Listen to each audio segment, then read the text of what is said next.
of GMA's newest drama series, My Mother's Secret.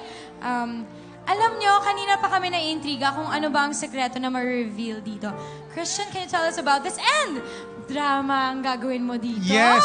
So, manood po kayo. Yes, this is Gwen, my wife, and this is Diva. Hello. Meron kaming sikreto. Ang sikreto namin ay si Kim. Pero hindi niya masasabi ito sa amin hanggang sa pagdating ng tamang panahon. So, medyo mahirap yan.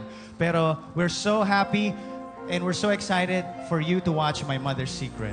Nako, mukhang exciting nga yan. Miss Lotlot, Yes please po. invite our viewers to watch My Mother's Secret. Yes, Dennis, sabay po nating alamin ang nakakaintrigang posibilidad na ang sarili mong ina ay naglilihim sa'yo. Yan po ay bukas na My Mother's Secret bago po mag-24 oras.